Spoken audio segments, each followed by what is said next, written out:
Hi everybody, this is Dom. For those of you who don't know me, I was the head of Florida Tech Magic for about 3 years, from fall of 2008 to spring of 2011, and I created the Magic Committee, among other things. And I want to help the committee out with something that we've struggled with in the past, according to player surveys and such, and that's education of newer players.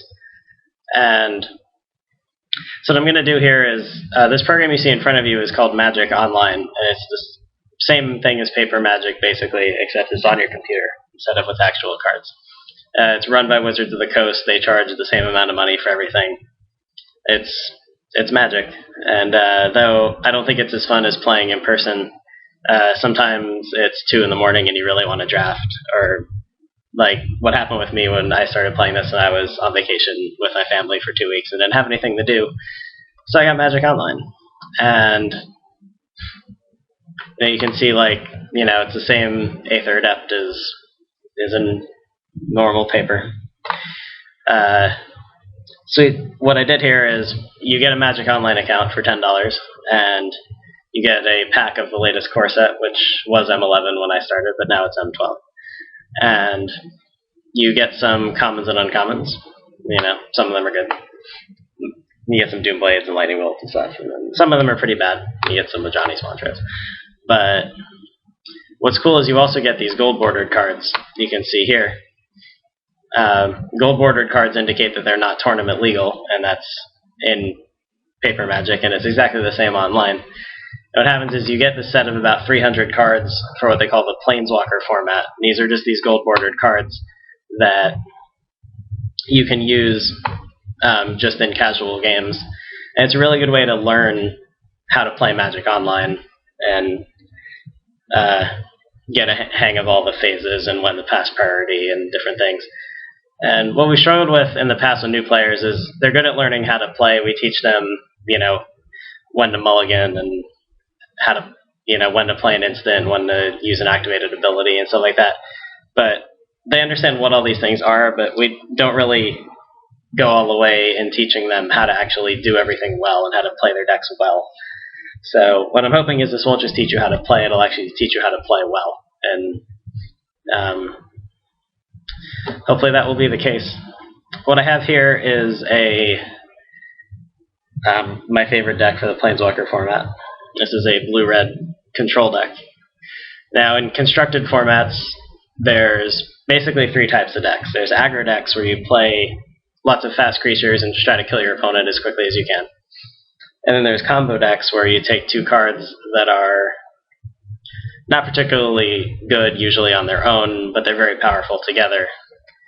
I'll show you an example of that. Something else cool about Magic Online is you can look at any card that's ever been printed.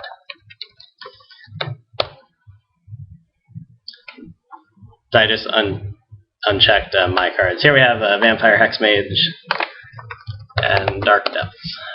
This is a pretty famous combo from the last couple of years. Okay, so Dark Depths is a snow land. It's a legendary land. It comes into play with 10 ice counters on it. And it doesn't make any mana, and all you can do is tap 3 of your other lands to remove an ice counter. Once you finally remove all 10 counters, you get an indestructible 20/20 with flying, which is probably going to win you the game, obviously. However, this card was too slow to actually ever be good. But then they printed Vampire Hexmage, which you sacrifice to remove all counters from target permanent. So you can do is, you play the Dark Depths, then you play the Hexmage, you sacrifice it, this thing goes away, and you immediately get a 20/20, and then you can just kill them. So that's basically what a combo deck does.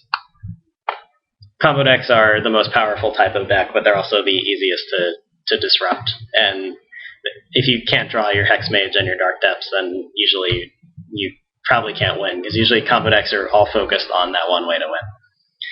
But obviously they're very powerful. And finally, the third main constructed deck type is Control. And Control is usually based around blue, although it isn't always.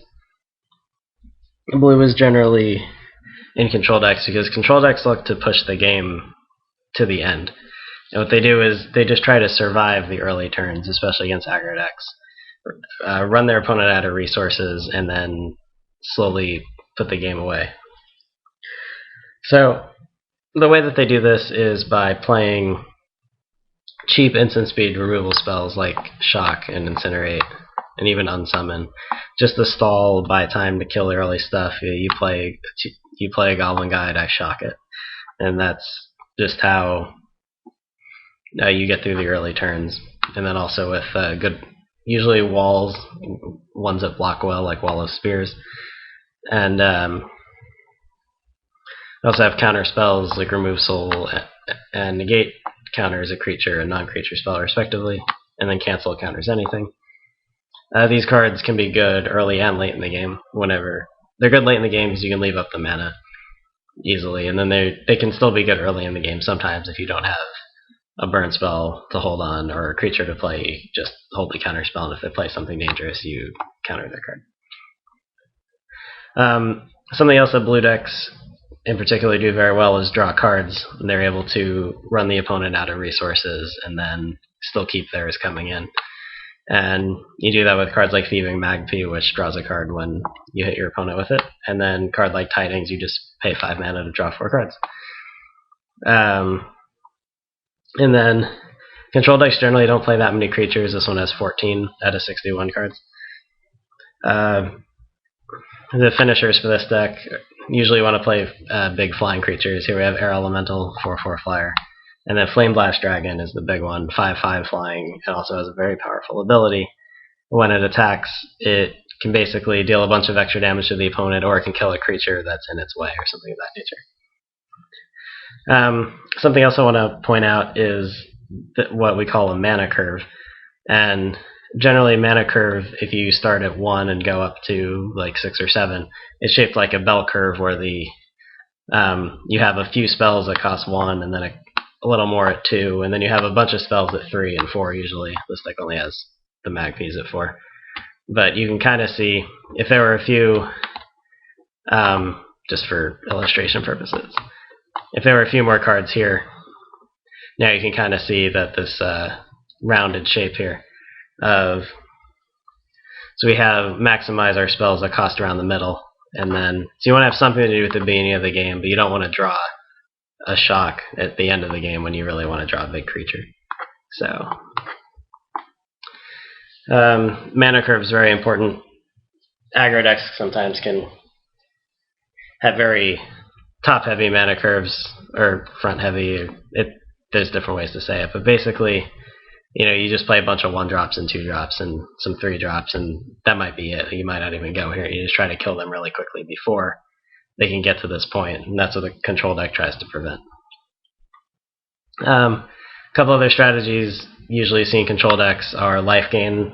Blue-red doesn't have any colored life gain cards, but everybody gets 1 Lux and a Warhammer in this format, and everybody should probably be playing it.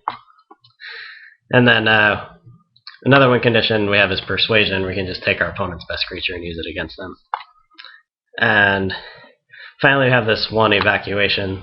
This is what's called a mass removal spell, and these are very important in control decks, as they are expensive spells that can affect all creatures. So in this case, it returns all creatures to their owner's hand. So if your opponent makes a bunch of tokens, or just plays a lot of guys and you can't deal with them right now, you can play this and buy yourself some more time.